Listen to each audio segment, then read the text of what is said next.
नमस्कार आदरणीय दर्शक महानुभावहरू, यहाँहरूलाई हार्दिक स्वागत तथा अभिवादन टक्राउन चाहन्छु। म नवराज थानुक। पछिल्लो समय नेपाली राजनीतिमा उतार चढावहरू देखिरहेकै छन्। नेकपा फुटको सङ्घारमा छ। संवैधानिक विषय यतिखेर निर्क्युल हुन र त्यसको टुङ्गो लाग्न बाँकी छ। तर यो बीचमा केही तर्क वितर्कहरू हुन थालेका छन्। को राष्ट्रवादी हो, को अराष्ट्रवादी हो, र यो सरकार कतिको लोकप्रिय बन्यो, यो सरकार किन असफल भयो, यी लगायतका विषयहरू त छँदैछन्। तर संसद विघटन गर्ने विषय यो वैधानिक र संवैधानिक विषय होइन भनिरहँदा एक थरी सडकमा यतिखेर यसलाई पुनर्स्थापित गर्नुपर्छ भन्ने पक्ष छ। त अर्कोतिर चुनावी माहौल र मध्यावधिमा जानुपर्छ र नयाँ जनादेशमा जानुपर्छ भन्ने तर्कहरू छ। सरकार चुनावको तयारीमा छ, तर सरकारकै घटक रहेको नेकपा जुन आज फुटको सङ्घारबाट प्रचण्ड नेपाल समूह छ र प्रतिपक्षमा पनि दुईवटा भोइस देखिन्छ, डबल भोइस छ। चुनावकी संसद पुनर्स्थापना यी लगायतको विषयहरू त यथावत छन्। तर विगतका केही नजिर र आजको यो वर्तमान एक्सर्साइजलाई हेर्ने हो भने पुनर्स्थापना कतिको सम्भव होला, यो प्रश्न सँगै केही व्यक्तिगत प्रश्न र पछिल्लो समय नेपालमा भ्रष्टाचार बढेको भन्ने आकलन ट्रान्सपेरेन्सी इन्टरनेसनलको रिपोर्टले पनि देखाएको छ। त नेपालमा प्रख्यात रूपमा रहेका कैयौँ भ्रष्टाचार काण्डमध्ये पछिल्लो समय आम जनताको मुखमै झुन्डिएको बालुवाटारको जग्गा प्रकरण, जुन 19 पृष्ठ लामो राजनीतिक प्रतिवेदनका नाममा ल्याइएको प्रचण्डको प्रतिवेदनमा पनि त्यो विषय कहीँ न कतै इन्क्लुड गरिएको देखिन्छ। यी लगायतको विषयमा बालुवाटार जग्गा प्रकरण के हो, यस मुद्दामा कसरी उहाँ मुछिनुभयो र आज अदालतले उहाँलाई तारिखमा रिहा गरिरहँदा या भनौँ उहाँ यो मुद्दा झेलिरहँदा अब यो मुद्दाका टुङ्गाका सवालमा रहेर पनि हामी आज विशेष गरी कुराकानी गर्दैछौँ। नेपालमा भ्रष्टाचार बढ्नुको कारण के हो, त्यो साँच्चीकै भ्रष्टाचार छ त? यसै सन्दर्भमा पूर्व मन्त्री एवं नेकपा संयुक्तका कम्युनिस्ट नेता आज हामीसँग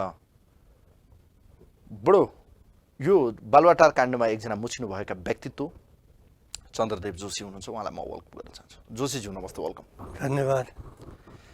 उमेरले अब नेटो काट्न थालिसकेका छ। यो बुढेसकाल, यो उत्तरार्धको समयमा तपाईँको निधार र तपाईँको यो मुस्कानसहितको अनुहारमा एउटा ट्याग लाग्यो, जुन कल्पनाभन्दा बाहिरको विषय थियो। भलै अब त्यो कति सत्य हो त्यो त आज तपाईँले भन्नुहुनेछ।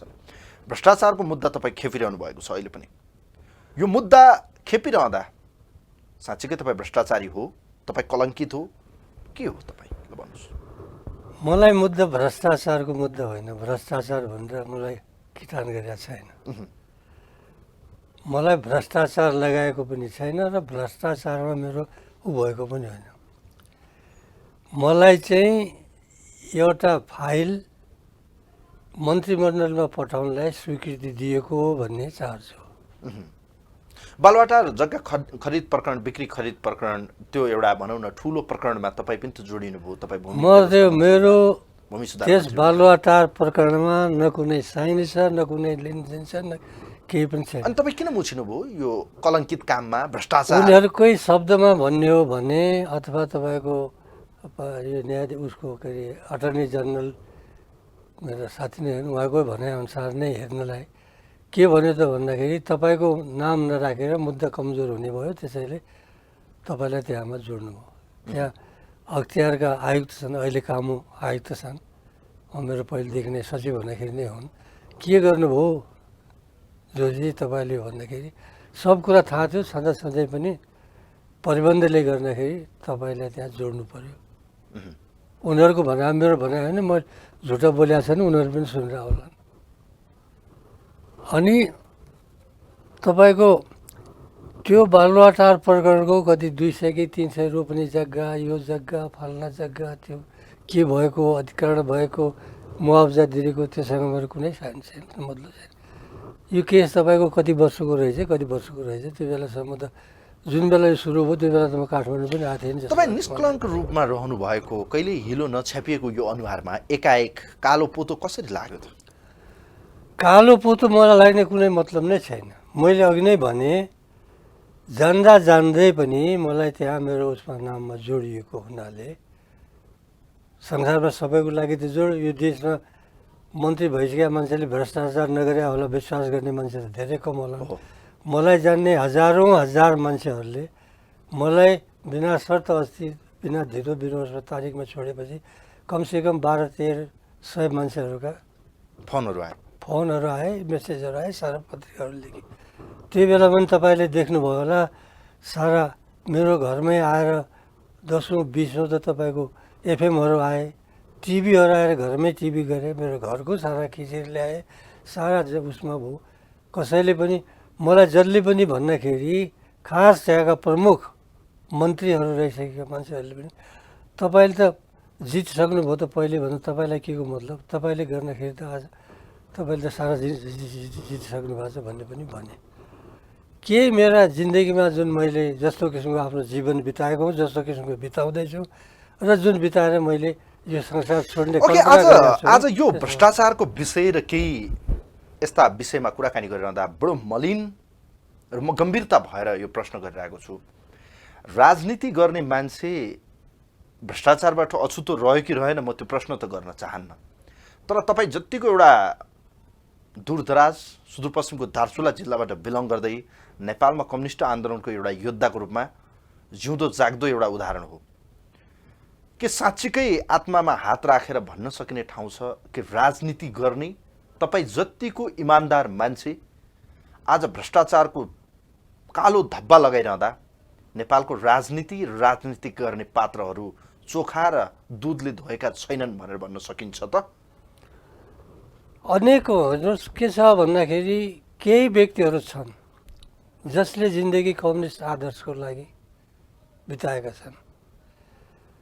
हामीले जुन बेला कम्युनिस्टहरूको पार्टीको शपथ ग्रहण गरेका थियौँ, अगाडि अग्निलाई साक्षी राखेर हाम्रो जीवन शोषित पीडित जनताको उद्धारको लागि हुनेछ, हामी देशको लागि काम गर्नेछौँ, गरिब जनताको लागि काम गर्नेछौँ। कम्युनिस्ट शोषित पीडित मजदुर जनताको बाहेक हाम्रो कुनै पनि पारिवारिक अथवा हाम्रो स्वार्थ रहने छैन। हाम्रो लागि सम्पूर्ण कुरा जनता हो शपथ ग्रहण गरेका थियौँ र म जस्तै त्यो शपथ ग्रहणमा जीवनको म जस्तै अन्तिम समयमा पुगेका छन्। अनेकौँ व्यक्तिहरू छन्, घरमा बसिरहेका छन्, कोही उठ्न नसक्ने अवस्थामा छन्, तर आज सबै हामी जस्ता त्यो जमात जुन अस्तगामी जमात भनौँ न, तर आज के छ त भन्दा के हो त, के रूप भनेर कम्युनिस्ट पार्टीको आन्दोलन सुरु गरेका थियो हामीले देशमा, कहाँ पुग्यो भन्ने उसमा छन्। त्यस कारणले यहाँ कम्युनिस्ट भएकावालाहरू भ्रष्टाचारी छन् भन्ने, सबै छन् भन्ने भन्नु बहुत गलत कुरा हुन्छ। छैन, कम्युनिस्टहरू छन्, जिउँदै छन्। यही संसदभित्र पनि, संसद नै भएका व्यक्तिहरू पनि यही पहिलेको नेपाल कम्युनिस्ट पार्टी नेकपा भन्थे, अहिलेको पनि अब भनौँ न अब त्यो रूपमा रहेन। यही संसदभित्र पनि त्यस्ता मान्छेहरू छन् जुन सही अर्थमा हामीले अहिलेका राजनीति गर्ने पात्र, विशेष गरी कम्युनिस्टधारी तपाईँले भनिरहँदा लोभी पापी किन बने? यो संस्कार हो। के छ त भन्दाखेरि सबैलाई थाहा छ हाम्रो जमात एउटा निम्न पुँजीवादीहरूको जमात हो।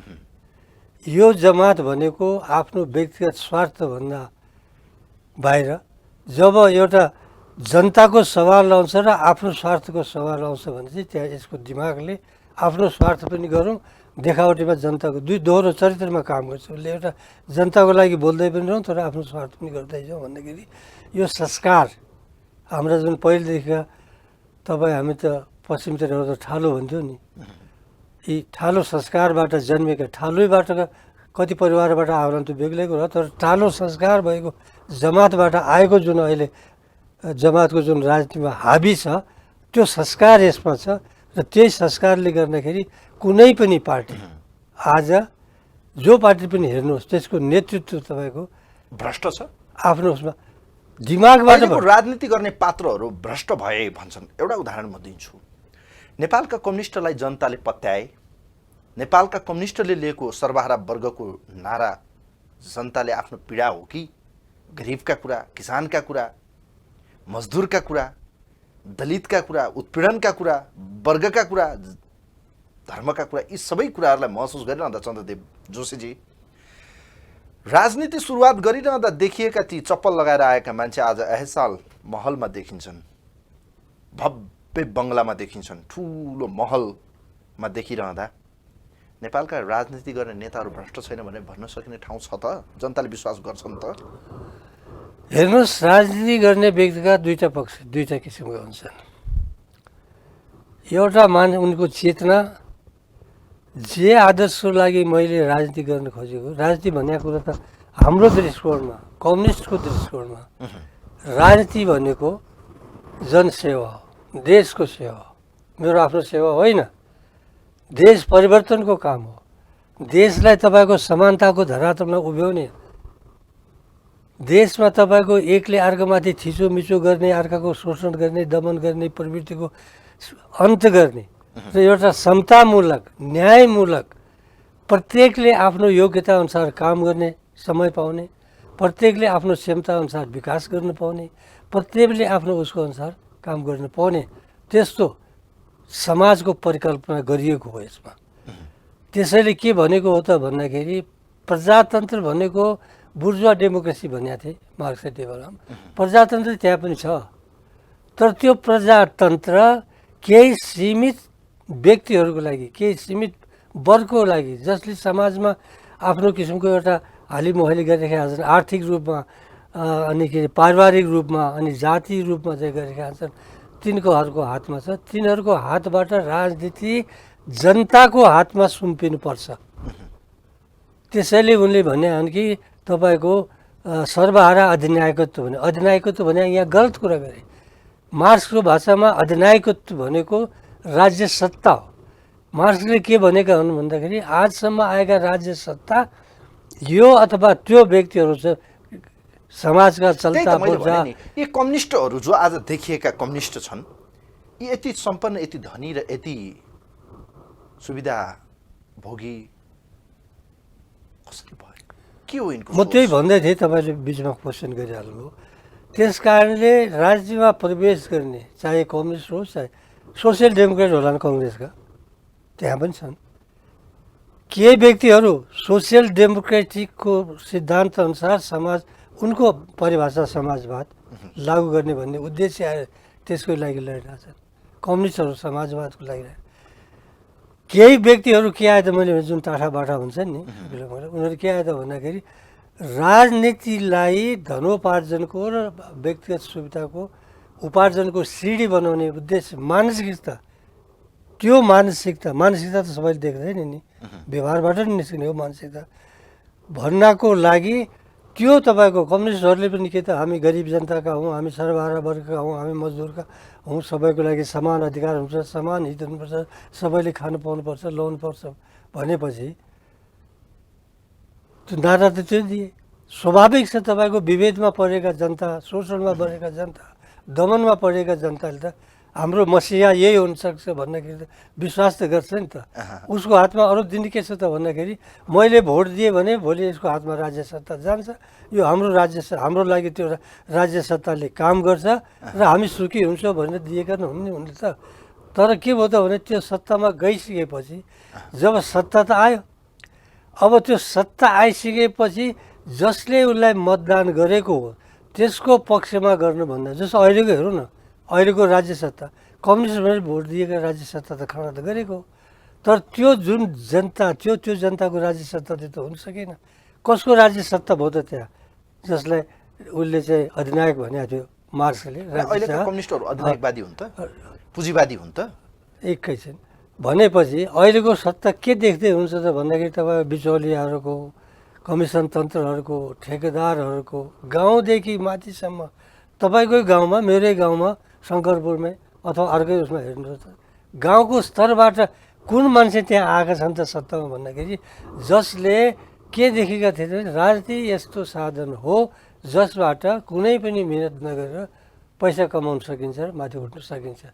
र त्यसैले तपाईँले अघि भनेको जवाब त्यहीबाट खोज्नुहोस् कि कसरी चप्पल लगाउने यहाँ पुग्यो त भन्दाखेरि जसले राजनीतिलाई त्यो सिडी बनाएको थियो र ठुल्ठुला भाषणहरू गरेर जनताको विश्वास चाहिँ त्यो पदमा पुगेका थिए, उनीहरूले त्यसलाई चाहिँ आफ्नो चप्पल फेर्ने र तपाईँको एउटा डसना र डन्लपहरू राख्ने र तपाईँको सोफाहरू राख्ने परिणत आफूलाई पुगायो भन्दाखेरि भयो। आज अरबौँपति खरबौँपति भयो भने यसमा आश्चर्यको कुनै कुरा छैन। किन भनेपछि राजनीतिलाई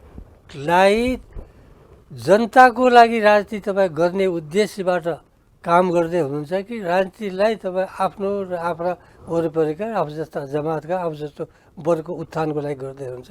त्यहाँ दुईवटा भिन्नता हो। यही भिन्नताको आधारमा तपाईँ आजको अवस्थालाई हेर्नुहोस्। र आज जुन कुरा भन्ने गरेको थियो नि तपाईँको, राज्य सत्ता भनेको कुनै न कुनै वर्गको प्रतिनिधित्व गर्छ, त्यसैले त्यसको अधिनायक हो। त्यसको राज्य सत्ता हो। अधिनायकत्व भने राज्य सत्ता जुन वर्गको उसले हित गर्छ त्यसैको अधिनायकत्व हो त्यो भनेको थियो। आज कम्युनिस्टको सत्ता गर्नलाई कम्युनिस्टहरूलाई त पठायो, तर सत्ताधारी कम्युनिस्टहरू केमा पुजे त भने कुन वर्गको सरकारमा परिणत भयो त भन्दाखेरि कमिसन तन्त्र, बिचौलिया, पट्टा आदि, स्मगलर, यिनको यो ठुलो यो पनि एउटा वर्ग छ नि। यो वर्गको हितमा काम गरेर तपाईँहरू आफै देखिराख्नु भएको छ, भनिराख्नु भएको छ, लेखिराखेका छन्। मैले एउटा कुरा भन्नुहोस् न त, त्यसो भए तपाईँले भनेकै शब्दलाई अझ बढी बुझ्ने गरेर जनताले 2047 सालपछिको उदाहरण मात्रै म दिन्छु। त्योभन्दा पहिले कम्युनिस्टहरू भूमिगत हुँदै कोही जङ्गल, कोही सडक सङ्घर्ष, कोही अर्धभूमिगत, कोही अहिले पनि छन्, कोही तपाईँहरू अहिले पनि हुनुहुन्छ। 52 सालपछि 47 सालपछिको यताको उदाहरण हेर्ने भने धेरै पटक लगभग अल्पमत बहुमतको सरकारमा कम्युनिस्ट पुगे।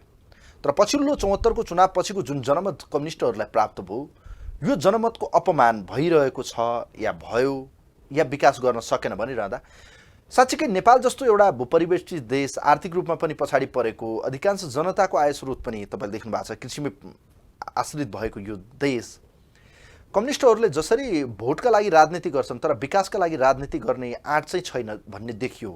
मान्नुहुन्छ? हामी मान्न सक्छौँ या त्यस्तै देखियो के भनेर बुझौँ हामीले? कम्युनिस्टहरूले भोटको लागि राजनीति गर्छन् भन्ने कुरो होइन। कम्युनिस्टहरूले जनोत्थानको लागि नै काम गर्ने हो जबसम्म त्यो कम्युनिस्ट रहन्छ। कम्युनिस्ट भने दुईवटा, एउटा त कम्युनिस्ट पार्टी भएको, कम्युनिस्ट पार्टीको सदस्य भएको मान्छे कम्युनिस्ट भन्छ आफूलाई, कङ्ग्रेस पार्टीको सदस्य भएको आफूलाई कङ्ग्रेस भन्छ, राष्ट्रिय के समाज भन्ला। त्यो कम्युनिस्ट हुनु र एउटा मानसिक रूपमा, चारित्रिक रूपमा, संस्कारगत रूपमा कम्युनिस्टहरूमा दुईवटा फरक छ। कम्युनिस्टले कहिले पनि गरिब, शोषित, पीडित जनताको चाहना, उसको उद्देश्य, उसको हितभन्दा बाहिरको काम गर्नै सक्दैन। यदि त्यो गर्छ भने त्यो कम्युनिस्ट हुनै सक्दैन। त्यस कारणले कम्युनिस्ट पार्टीको सदस्य भएका व्यक्तिहरू सत्तामा छन् तर धोका दिए, तर त्यो कम्युनिस्ट होइनन्। कङ्ग्रेस पार्टीको नाममा सोसियल डेमोक्रेट पार्टीको सिद्धान्त लिएको कङ्ग्रेस पार्टीका सत्तामा पुगे, तर उनको जुन आदर्श थियो, आइडियोलोजी थियो, सोसियल डेमोक्रेसी थियो, कन्टिनेन्ट कन्ट्रीहरूमा त अहिले 150 वर्षभन्दा बढी देखिरहेको छ नि त। भनेपछि त्यहाँ तपाईँले देख्नुभयो त? देख्नु त भएन त। त्यहाँ त के गर्यो भनेदेखि कङ्ग्रेसहरूले पजेरो पनि लिए, कङ्ग्रेसहरूले भएका कृषि कारखानाहरू पनि सिद्ध्याए। सोसियल डेमोक्रेटको सिद्धान्त लिएको पार्टीले जब त्यो गर्छ भनेपछि त्यहाँ काम गर्ने ती व्यक्तिहरू के सोसियल डेमोक्रेट हुन सक्छन्? रहेन नि त। उनीहरू त केमा भयो त भन्दाखेरि किन तपाईँको चुरट कारखाना, जनकपुरको चुरट कारखाना, सूर्य टुबाको आउने बित्तिकै जनकपुरको चुरट कारखाना समाप्त गरियो? किन वीरगञ्जको तपाईँको कृषि प्रधान देश भन्ने ठाउँमा कृषिको औजार गर्ने आज संसारमा साना साना हलो निक्लिरहेका छन् दुनियाँभरको, हामी किनेर गरिरहेछौँ। आजसम्म त्यो कृषि औजार कारखाना चाहिँ हामीले त्यसमा दिए भए त कृषिसँग जोडेको थियो राजनीति भएर भने 5 वर्षका लागि दिएको म्यान्डेट त 3 वर्षमै ओलीजीले भत्काइदिनु भयो। यो कदमकै विषयमा अब अलिकति प्रवेश गरौँ। कम्युनिस्टकै कुरा भइरहेको छ। 2/3 सरकारको नेतृत्व गर्न झन्डै भनौँ न जनताले मत दिए। आजका यी कम्युनिस्टहरूले जनतालाई न्याय दिए कि दिएनन् त? यो संसद विघटन ठिक कि गलत, जनताको पक्षमा कि विपक्षमा? यो त तपाईँको कम्युनिस्टको कार्यकालसम्म त्यसको तुलना गर्नै मिल्दैन नि। किन उहाँहरूले त त्यही नेपाल कम्युनिस्ट पार्टी भनेर जुन लोगो र बिल्ला भिडाइरहनु भएको छ, जब जुन दिन तपाईँको 2/3 सरकार बने, जनताले भनेको उसमा तपाईँ एउटै कुरा हेर्नुहोस् न, फरक हेर्नुहोस्। 51 सालमा कति हाम्रो मनमोहनजी आए, अरू केही गर्न नपाए पनि नसके पनि उहाँ त हुन त एउटा मदन भण्डारले हाम्रो अध्यक्ष हुनुपर्छ भन्ने एउटा उस चरित्र देखाएर मानवता देखाएर उहाँलाई प्रधानमन्त्री बनाए उहाँको हातमा त त्यति केही पनि थिएन, त्यो त सबैले थाहै पऱ्यो। तैपनि उहाँले एउटै कुरामा अडिग्नु, उहाँले दुईवटा काम गर्नु। एउटा त के ल्याउनु भयो, आफ्नो गाउँ आफै बनाऊ भन्दाखेरि त्यो नाराको पछाडि उद्देश्य के थियो त भन्दाखेरि हामीले अरूको भरमा पढ्नु हुँदैन, हाम्रो आफ्नो सर्वशक्ति लगाएर आफूले आफै बनाउनुपर्छ, अर्थात् जनतालाई उठाउने एउटा नारा थियो, सकारात्मक नारा थियो। दोस्रो कुरा के थियो त भने कम्युनिस्टको बारेमा जुन ठुलो गलत धारणा फैलाइराखेका थियो, स्वास्नी पनि सबैका साझा हुन्छन्, बुढाहरूलाई पनि मार्छन्, यो गर्छन् भन्नलाई उहाँले कति 500 हो कि 1500 दिए हो कि जस्तो लाग्छ। उसले के देखाएछ भने कम्युनिस्टहरू मार्दैनन्, बुढाहरूलाई रक्षा गर्छन् भनेर 500 रुपियाँको महिनाको भए पनि अथवा भत्ता तोकेर भनेपछि उनले आफ्नो जीवनमा त्यति मनमोहन अधिकारीमा कुनै लाग्यो त्यस्तो केही पनि लागेको त थिएन त त्यो बेलामा। तर त्यसपछि आज तपाईँले भन्नुभयो नि आए बिचमा, त्यसपछि हेर्नुहुन्छ तपाईँ भनेपछि सुरुमा गए, अहिले 2/3 मत पाए।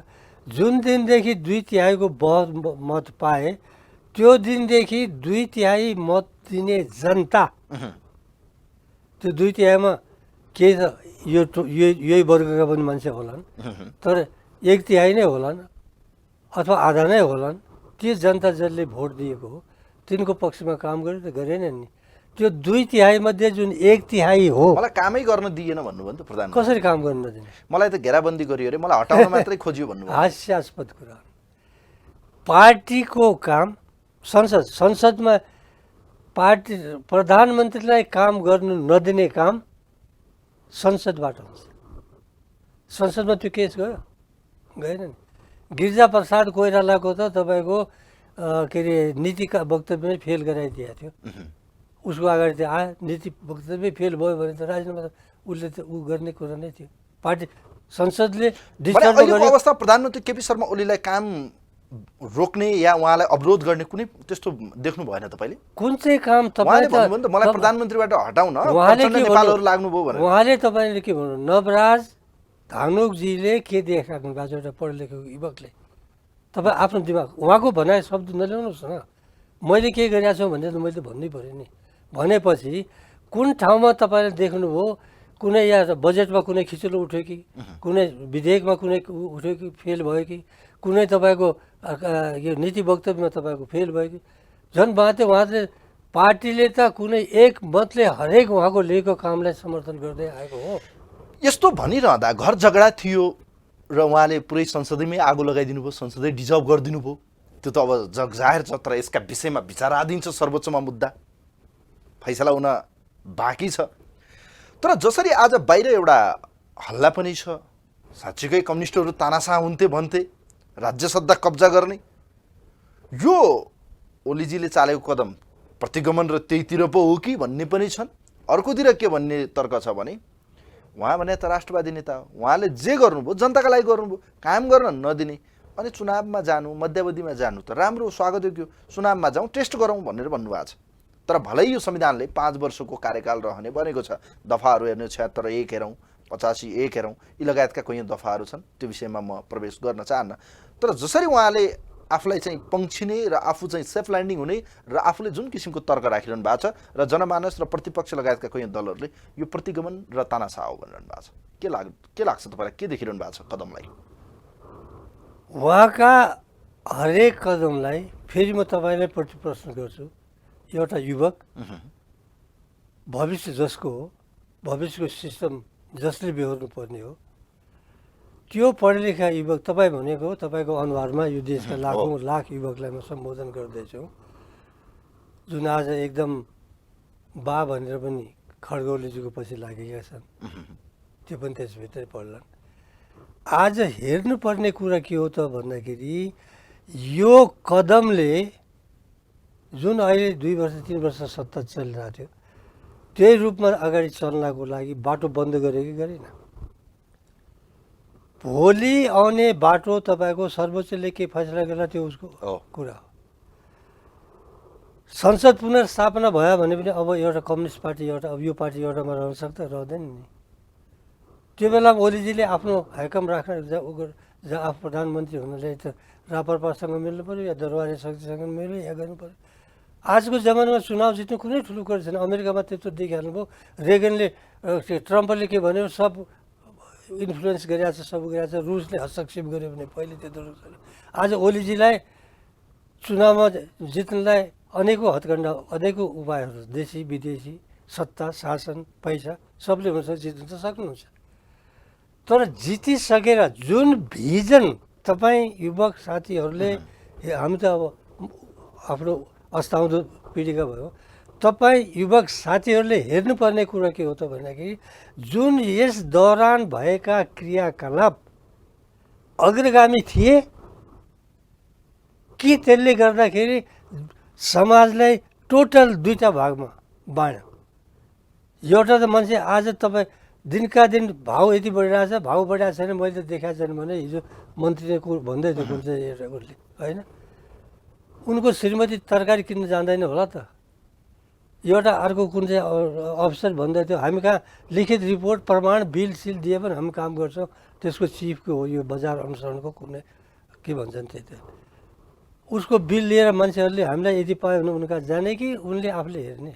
उनको श्रीमतीकै किनेको बिल हेरे पनि भएन र उनीहरूले भनेपछि जब यस अवस्थामा हुन्छ भनेपछि तपाईँ के भन्नुहुन्छ? के कदम तपाईँ आफै मूल्याङ्कन, म किन भनेको प्रत्येक होइन यो कदम त गलत हो भनेर सबले भनिरहेछन्, यसका तर्क वितर्क आफ्नै किसिमका होलान्, म त्यो विषयमा प्रवेश गर्न चाहन्न। अन्त्यमा संक्षिप्त जवाब चाहन्छु, लामो एउटा जिउँदो जाग्दो, मैले दोस्रो पटक यो शब्द प्रयोग गरिरहेको छु, चन्द्रदेव जोशीजी,